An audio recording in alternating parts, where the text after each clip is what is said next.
సంవత్సరాల తరబడి ఎన్ని మందులు వాడినా మీ మోకాల నొప్పులు తగ్గట్లేదా? ప్రాణ పెయిన్ క్లినిక్ లో అత్యాధునిక చికిత్స. నమస్తే రస్తా గారు. నమస్తే ఉషా.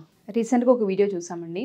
అనన్య నాగల్ల ఆవిడ యాక్ట్రెస్, ఆవిడ మాటలు మనం విన్నాము. సిమ్ బ్లాక్ అయింది, 2 అవర్స్లో బ్లాక్ అవుతుంది అని ఒక హెచ్చరిక అనే ఒక కాల్ వచ్చింది కస్టమర్ కేర్ నుంచి. తీరా ఏంటి అసలు అని పూర్తి వివరాల్లోకి వెళ్తే ఎండ్ ఆఫ్ ద డే మా అకౌంట్లో నుంచి డబ్బులు అంటే డిమాండ్ చేసేంత దాకా వెళ్ళింది. అది ఫేక్ అని తెలిసింది. అవేర్నెస్ని క్రియేట్ చేసుకున్న అంతటి నేను అలర్ట్ అయ్యాను కాబట్టి బయటపడ్డాను. ఇలా నాలా ఎంతోమందికి వస్తూ ఉండొచ్చు అని ఒక వీడియో చేయడం జరిగింది. అందులో చాలా క్లియర్గా డీటెయిల్స్ కూడా ఆవిడ ఇచ్చారు. ఇలాంటివి తరచూ మనం చూస్తూ ఉన్నాం. 1 క్రెడిట్ కార్డ్స్ ఇస్తామని చెప్పి, 2 సిమ్ బ్లాక్ అవుతుంది 2 అవర్స్లో అని చెప్పి డీటెయిల్స్ కంప్లీట్గా తీసుకోవడము, 3 కొంతమంది మనం చూస్తూ ఉన్నాము మీ సిమ్ పైన ఇంకో ఎవరో సిమ్ములు తీసుకుంటున్నారు, మనీ ట్రాన్సాక్షన్, ఇట్లా కొన్ని బెదిరింపు కాల్స్ అని కూడా చెప్పుకోవచ్చు. ఏ విధంగా దీనిపైన అవేర్నెస్ని క్రియేట్ చేయొచ్చు అంటారు? ఎస్పెషల్లీ పీపుల్ ఎవరైతే ఉంటూ ఉంటారో మనీ ట్రాన్సాక్షన్కి సంబంధించి కావచ్చు, ఫోన్ సిమ్కి సంబంధించి కావచ్చు, కస్టమర్ కేర్ నుంచి కనుక కాల్ వస్తే అసలు ఫస్ట్ ఎలా ఐడెంటిఫై చేయాలి, ఇది జెన్యూనా కాదా? It's a very important awareness video అని చెప్తాను నేను. And I'm really hats off to this lady Ananya Nagalla, because she took all the efforts to create awareness. ఎందుకంటే చాలా బ్యూటిఫుల్.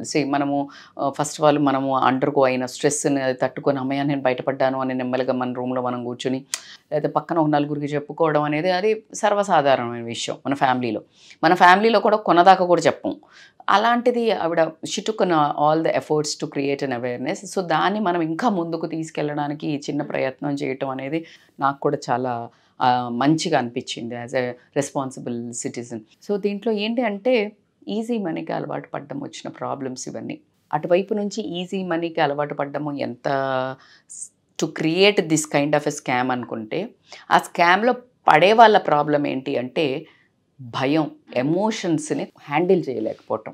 మీరు భయం అనుకోనివ్వండి, ఆశ అనుకోనివ్వండి, లేకపోతే ఒక రకమైన థ్రెట్, ఇలాంటి ఏం జరిగిపోతుందో అని ఈ 2-3 ఎమోషన్స్ని హ్యాండిల్ చేయకపోవడం వల్ల మనం చాలా వరకు కూడా ఏ ప్రాబ్లమ్స్ తీసుకున్నా కూడా ఈ ఎమోషన్స్ని కంట్రోల్ చేసుకోలేకపోవడం వల్ల వచ్చే ప్రాబ్లమ్సే.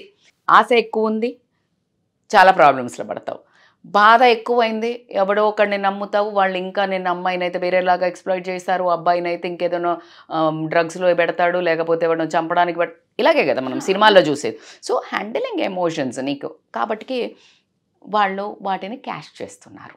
ఆ క్యాష్ చేసే దాని నుంచి మనం ఎట్లా బయటపడాలి? సింపుల్. అంటే ఒకటే ఒక వర్డ్లో నేను చెప్పాలి అంటే, నీకు కస్టమర్ కేర్ నుంచి ఏ కస్టమర్ కేర్స్ నుంచి అయినా కాల్ వచ్చింది అని అంటే అది ఇన్ఫర్మేటివ్ అవ్వాలి. ఇన్ఫర్మేటివ్ అంటే ఇక మీది బిల్లు కట్టలేదు, అవునా, మీ క్రెడిట్ కార్డు బిల్లు కట్టలేదు, అవునా, అప్పుడు నువ్వేం చేయాలి? నేను పోయి కట్టుకుంటా, అంతే కదా. వీడిప్పుడు నిన్ను నీ అకౌంట్ నెంబర్ అడిగే, అసలు ఏ అకౌంట్ నెంబర్ అడుగుతున్నాడంటేనే వాడు జెన్యూన్ కాదు. ఎందుకంటే వాడి దగ్గరే ఉన్నాయి కదా డీటెయిల్స్. ఇప్పుడు నువ్వు మా అకౌంట్ నెంబర్కి తెలుసుకుని నువ్వు బ్యాంక్ అడిగి కదా, నీ దగ్గరే ఉంటాయి కదా, నన్ను ఎందుకు అడుగుతావు? రైట్. అసలు ఓటీపీలు అనే వర్డ్ వచ్చిందంటే ఫస్ట్ ఫోన్ పెట్టేయండి. మీకు అసలు నాన్ సెన్స్ అది. ఫస్ట్ ఆఫ్ ఆల్ అంత దూరం కూడా పోవద్దు అని అంటే ఫస్ట్ ఆఫ్ ఆల్ కస్టమర్ కేర్స్ల ద్వారా ఎంత ఇల్లాజికల్ అండి మీకు. ఇప్పుడు ఈ అమ్మాయి కేసులో చూస్తే ఒక సిమ్ తీసుకునేవాడు ఆ అమ్మాయిని ఒక 2-3 గంటలు షేక్ పుట్టిచ్చేశాడు, అవునా కాదా? అంటే అసలు ఆ అమ్మాయి చూడు తెలియకుండా అంత తెలివిగా అట్లీస్ట్ లాస్ట్గా హ్యాండిల్ చేసింది. కానీ అసలు ఫస్ట్ ఇంకొంచెం యాక్టివ్గా ఉండుంటే మైండ్ అసలు అంతసేపు కూడా వినాం, అసలు పెట్టేరా అంటాం. అట్లా నేనైతే పెట్టే బాబు అని చెప్పేస్తాం. అలాంటిది అంటే ఆమెను ఆ వాయిస్, అటువైపు ఉన్న వాయిస్ కమాండ్ తోటి అట్లా తీసుకెళ్ళిపోతారు grip. That is they are good at it. అందుకనే వాళ్ళు కొంతమందినన్నా స్కామ్ చేయగలుగుతున్నారు. As she told, customer care నడిపే అంత పెద్ద బిల్డ్ చేశారు వాళ్ళు ఒక సమాజాన్ని, దాన్ని అంటే వాళ్ళ సిస్టమ్ని ఎంత పోలీసుల పేరు చెప్పి లూటీ చేస్తున్నారంటే ఇంకా వాళ్ళని ఏమని చెప్పాలి, మనం ఎక్కడని పట్టుకోవాలి? సో వాళ్ళు చూడండి ఎలా చేశారు. ఆ అమ్మాయికి సిమ్ అని చెప్పారు, ఆ సిమ్ పేరు మీద నీకు అంటే లిటరలీ ఆమె థ్రెట్ ఎక్కడ కల్పించారు అంటే ముస్లిం పాకిస్తాన్ ఇట్లాంటి అటాక్స్ ఏదైతే జరుగుతున్నాయో దాంట్లో ఇన్వాల్వ్ అయ్యింది నీ సిమ్ము అనగానే ఎంత భయం వేస్తుంది ఎవరికైనా, కామన్ పర్సన్కి. సో అది అక్కడ ఫస్ట్ బ్లాక్ చేశారు ఆ అమ్మాయిని. లాక్ చేసేసేసరికి అవునా అట్లయితే నేను పోలీసులకు కంప్లైంట్ ఇస్తానులేండి, నాకు అదేదో కల్పించేసాను, ఓ పని అయిపోయిద్ది, మళ్ళీ ఎందులో ఇరుక్కుంటానేమో, పోలీసులకి ఇక్కడే ఆన్లైన్ అన్న. సో పోలీస్ డ్రెస్ వేసుకొని వీడియో కాల్, ఎందుకు అంటే they can read their face. Video call, why video call then? You can read her while what is she doing, how is she moving, how is, it's a big technology, science. ఏమన్నా చేస్తుందా, ఇంకేమైనా help చేస్తుందా? అందుకే వాళ్ళు అక్కడ అమ్మ ఉన్నారు అంటే కూడా వద్దు లోపలికి రా అని చెప్పారు.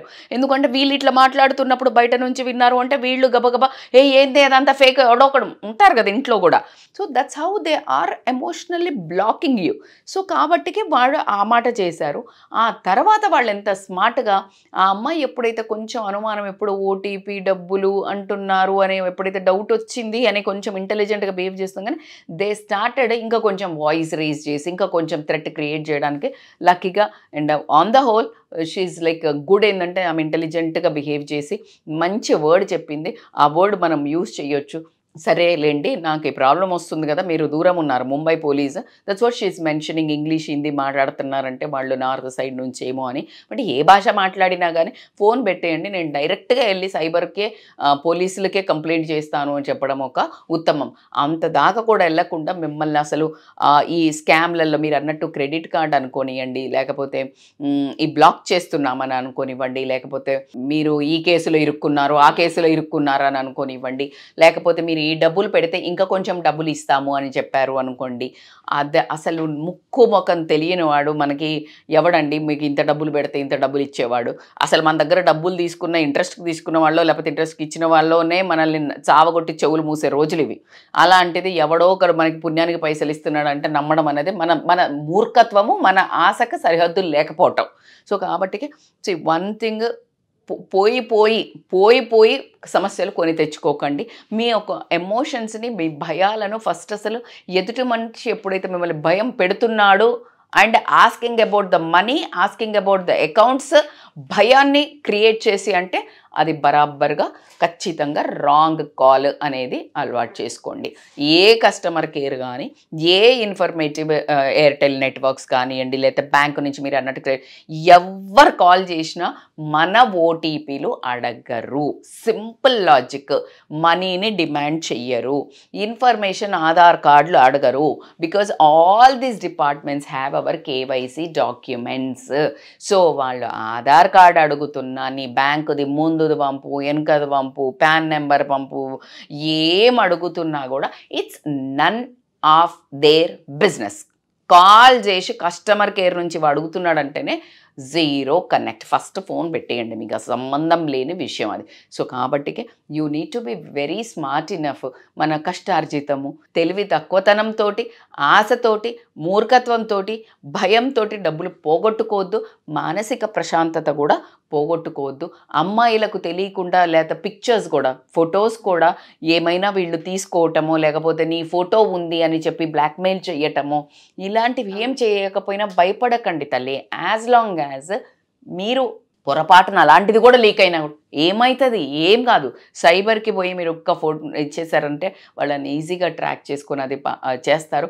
మీరు ఆ పిచ్చి భయాలకు పోయి మీ ప్రాణాల మీదకి, మీ మానసిక ప్రశాంతతను కూడా ఎట్లాంటి పరిస్థితుల్లో డిస్టర్బ్ చేసుకోవద్దని చెప్తాను. Thank you so much Rajitha గారు. మన సైడ్ నుంచి కూడా ఇది ఒక అవేర్నెస్ వీడియో అండ్ చాలామంది వాళ్ళకి ఇది హెల్ప్ అవుతూ ఉంటుంది. మీరు అన్నట్టుగానే బ్యాంక్ వాళ్ళు ఓటీపీలు కావచ్చు, ఆధార్ కార్డులు కావచ్చు, లేదు అంటే బ్యాంక్ అకౌంట్ నెంబర్ కావచ్చు అడిగే పరిస్థితి ఉండదు. వాళ్ళు ఎప్పటికప్పుడు ఒక అవేర్నెస్ అంటే బిల్ అయిపోయింది, మీరు పే చేయాలి, మీరు పే చేయాల్సిన అవసరం వచ్చి ఇవి మాత్రమే ఉంటూ ఉంటాయి. ఇది ఒక్క లాజిక్ గుర్తుపెట్టుకోగలిగితే చాలు. థ్యాంక్ యూ రజిత గారు. Thank you so much. Thank you so much Usha.